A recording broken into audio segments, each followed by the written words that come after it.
नमस्कार। ऍडमिशन प्रक्रियेमध्ये महत्त्वाचे असतात ते अपडेट्स।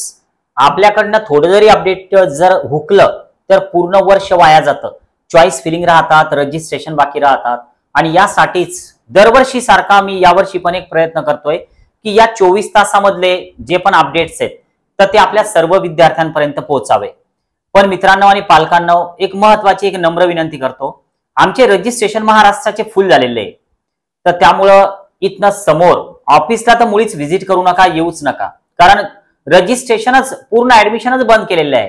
तर त्यामुळे तुम्ही येऊन फायदा नाही। मी तुम्हाला 2 दिवसापूर्वी व्हिडिओमधून सांगितलं होतं की तुम्हाला जर रजिस्ट्रेशन करायचं असेल, ऍडमिशन करायची असेल जिजाऊ अकॅडमीला तर घेऊन टाका, पण आता ते शक्य नाही। आउट ऑफ स्टेट सोबत महाराष्ट्र जर करायचं असेल तर त्याच्या काही सीट्स अजून आमच्या बाकी आहे। तर त्यासाठी तुम्ही कर्नाटक बीएमएस, एमपी बीएमएस का एमपी यूपी एमबीबीएस असे मेसेज करू शकता। आता बघा, जॉईन व्हायचं नाही व्हायचं तो पुढचा प्रश्न आहे, कारण ते खूप लिमिटेड असतं, लवकर संपून जातं, पण येऊ नका कारण मी नसतोच। बघा, आता या 24 तासातले लेटेस्ट अपडेट तुम्हाला सांगतो की जे आपल्याच्यानं कधी विसरायला नको। सगळ्यात महत्वाचं आहे की आपलं महाराष्ट्र स्टेटचं रजिस्ट्रेशन हे कोणत्याही परिस्थितीत आपल्याला विसरायचं नाही।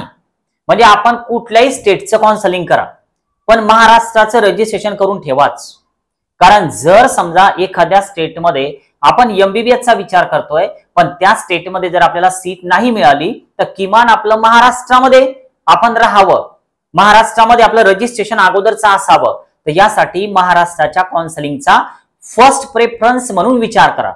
तुम्हाला एमबीबीएस, बीडीएस, बीएमएस, बीएचएमएस काही जरी करायचं असेल तरी महाराष्ट्राला तुम्ही 1 नंबरला ठेवा, नंतर बाकीच्या स्टेटचा तुम्ही विचार करा। आता महत्वाचे अपडेट, पहिला अपडेट असं आहे की जे यूपी स्टेट आहे तर त्यांनी आपल्या एमबीबीएस या बीडीएस कोर्ससाठी, या 2 कोर्सेससाठी एक नवीन इन्फॉर्मेशन बुलेटिन जे आहे त्यांचं यावर्षी नेमकं काय होईल तर हे पब्लिश केलेलं आहे। आता हे 18 तारखेला आलं तसं, पण मी सहज या 24 तासामध्ये त्याला कव्हर करतोय।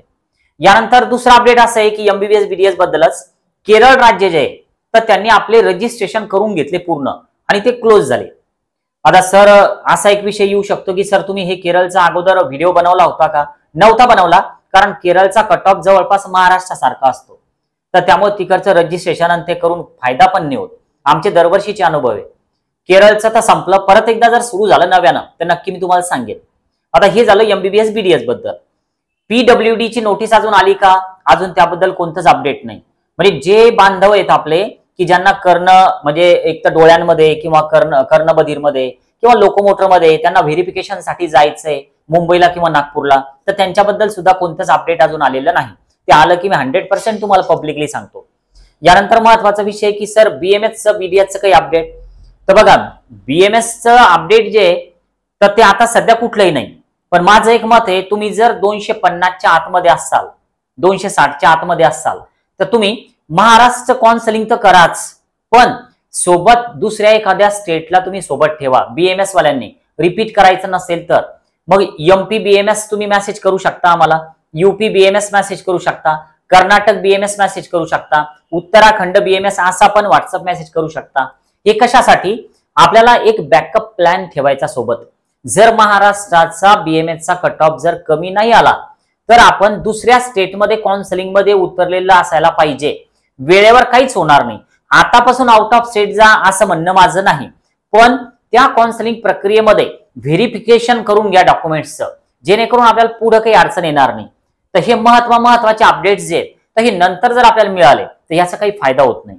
तर यासाठी समजा तुम्हाला जर महाराष्ट्राचं काउन्सिलिंग जॉईन करायचं असेल अकॅडमीचं तर ते संपलेलं आहे, लक्षात घ्या।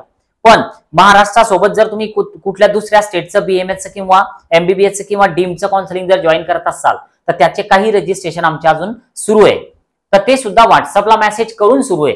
ऑफिसला कोणीच येत नाही आणि तुम्ही सुद्धा येऊ नका, एक नम्र विनंती, कारण आमच्या अगोदरच्या घेतलेल्या विद्यार्थ्यांचे खूप काम आहे आमच्याकडे आणि ते करतानाच आम्हाला वेळ पुरत नाही। तर नवीन मेंबर्सला भेटून त्यांना सगळी माहिती देणं शक्यच होत नाही। तर त्यामुळे विनाकारण तुम्ही स्वतःला पण त्रास करून घेऊ नका आणि इकडे येऊन खूप बेजाऱ्या होतात, तुम्ही येऊच नका, ही एक नम्र विनंती आहे। नवीन असाल सबस्क्राईब करायला विसरू नका। सगळे पालक आपलेच आहे, सर्वांना मी पब्लिक अपडेट देतो, काळजी करू नका। आज आपण थांबूया। Okay, bye.